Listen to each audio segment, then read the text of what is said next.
The Great Arcanum. The secret of secrets. At the heart of every great mystical and religious tradition persists a secret, a great universal truth. The Great Arcanum, a great deep secret mystery. Throughout history, it has been expressly forbidden to reveal the secrets of the Great Arcanum to the public, for it was a heresy, a person who practiced or had knowledge of hermetics. Thus its mysteries have remained a hidden legacy, veiled behind mystical stories and the world's inheritance of art and literature. For all to admire, some to imitate, but few to understand. Hidden in Egyptian monuments, under the gaze of the Vedic gods, between the lines of old books of alchemy, and intriguing us from the mist of the Aztecs and Mayans. The essence of the secret doctrine has always been there. Throughout the history of humanity, only a select few were initiated into the mysteries of this great universal truth, and those few guided the rest of humanity and gave them the outward symbols of that truth as guidance. For the Great Arcanum, the secret of secrets, was fiercely protected and offered only to those who have proven their moral purity and trustworthiness. But as humanity entered the Dark Age, the divine knowledge went underground to survive in few areas around the world. For many centuries, the Great Arcanum has been calling to humanity from behind the stories and myths that veil it. The knowledge it delivers is universal and applies to all true religions and mystical traditions. Whether it is the serpent of Adam and Eve from the Judeo-Christian tradition, the serpent of the Aztec tradition, the serpent climbing the caduceus of the Greek god Hermes, or the serpents of the Hindu or Buddhist traditions, all these symbols contain the same teachings. Finally, after centuries of darkness and ignorance, the time has come for this hidden doctrine to be revealed. All religions are precious jewels on the golden string of divinity. The word religion derives from the Latin root meaning union. The word yoga is derived from the Sanskrit root yug, which also means union. At their base, the different traditions of the East and West describe the same goals: union with divinity. Religious traditions provide the map that one must follow in order to reach unification with the divine. Every religion seeks to express the same core knowledge, but one needs the right tools in order to read the map.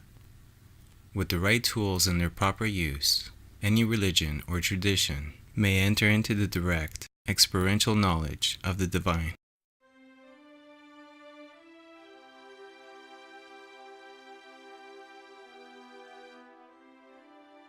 It could be said then that there is truly one science, one path, but appearing with different names and faces. For narrow is the gate and straitened the way that leads to life, and they are few who find it. In Greek, the narrow path is called gnosis, which means knowledge. In Hebrew, the same narrow path is called da'ath, which also means knowledge. This path is represented by the famous tree of knowledge in the book of Genesis, and the clue to entering the direct experience of God can be found through understanding the symbol of the tree of knowledge. To those with eyes to see and ears to hear.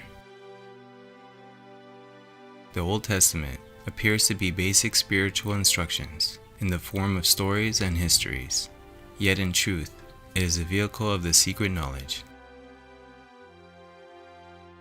Although of Jewish lineage, Moses was raised to be an Egyptian pharaoh and was trained in not only the hidden wisdom of Egypt, but also that of his native Judaism. The civilization of ancient Egypt is amongst the longest lasting in the history of humanity and rich with immense knowledge in the ancient world. Judaism was directly influenced by two of the oldest civilizations on record, those of Sumeria and Babylonia, civilizations famous for their mystery schools. Schooled in the hidden teachings of these ancient traditions, Moses wrote the first 5 books of the Bible in Hebrew and in code, as was the tradition. Thus, every story and name contained in the books of Moses hides a deeper meaning. As it says in the mystical Hebrew book, the Zohar, the narratives of the doctrine are its cloak. The simple look only at the garment that is. Upon the narrative of the doctrine, more they know not. The instructed, however, see not merely the cloak, but what the cloak covers. The Bible is symbolic. The characters and events of the Bible are a cloak that veils the real message. The inner knowledge has been hidden, or in the case of Christianity, rejected entirely. The Bible, like all great religious books, has been interpreted literally. Even Jesus taught both a public and secret doctrine. To you, it hath been given to know the secrets of the reign of the heavens, and to these it hath not been given. Those who received the secret teachings were persecuted and forced to take the knowledge underground. As a result, the modern church has inherited merely the cloak. In addition, the Bible has undergone repeated editing by those without any knowledge of its secrets.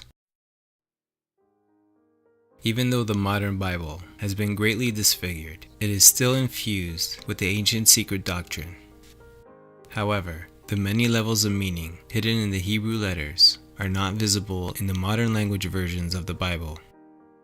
For example, the very first words in the Bible in Hebrew are Bereshit bara Elohim. The common literal translation is, "In the beginning God creates," but in the Hebrew translation found in the Zohar reads, "In wisdom Elohim creates." Elohim is a Hebrew word. The root El is Hebrew for God and is masculine. The feminine form for El is Eloah, which means goddess. Elohim is plural, thus meaning gods and goddesses, male and female. In contrast to the image of a bearded old man, God is established in the first 3 words of the Bible as androgynous, containing both male and female.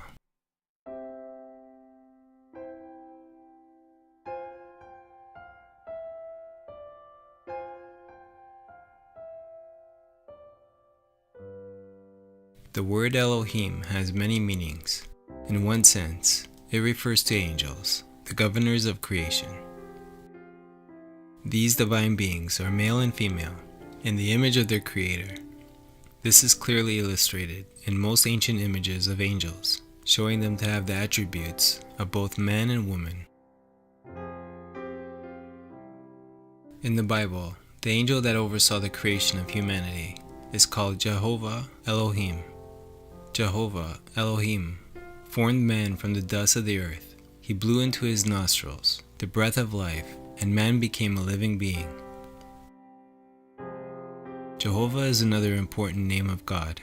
Jehovah is comprised of 4 Hebrew letters, Yod, He, Vav, He.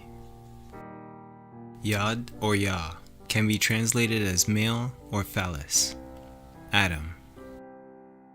Heva or Heve is female, mother or uterus, Eve. Even the name Jehovah contains both masculine and feminine forces. God created man in his own image. In the image of Elohim created he them, male and female created he them. The angel Jehovah formed man in his image, androgynous, and so, as recorded in the esoteric heart of all great religions, humanity, symbolized by Adam, was once androgynous, containing both male and female. Jehovah Elohim planted a garden in Eden in the east and placed there the man whom he had formed. Eden is a paradise of perfection. Eden is symbolic of the innocence and happiness that was once the natural state of humanity. The humanity of Eden was pure, knowing only goodness and virtue. As reflections of God, humanity embodied the 7 virtues of the soul.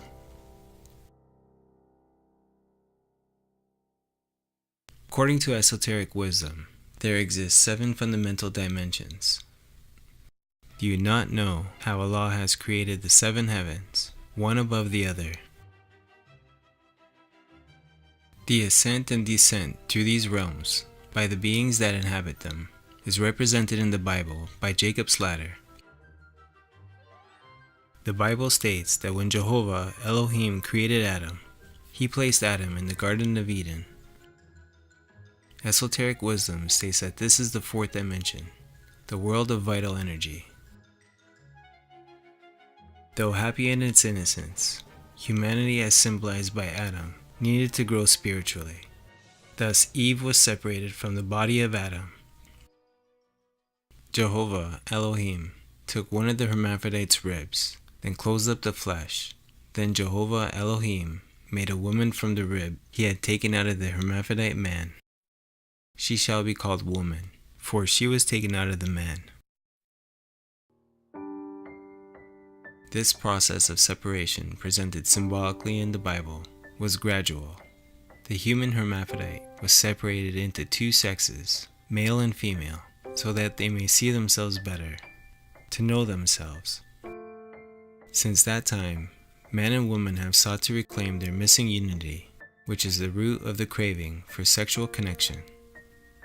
For this reason, a man will leave his father and mother, and be united with his wife, and they shall be one flesh.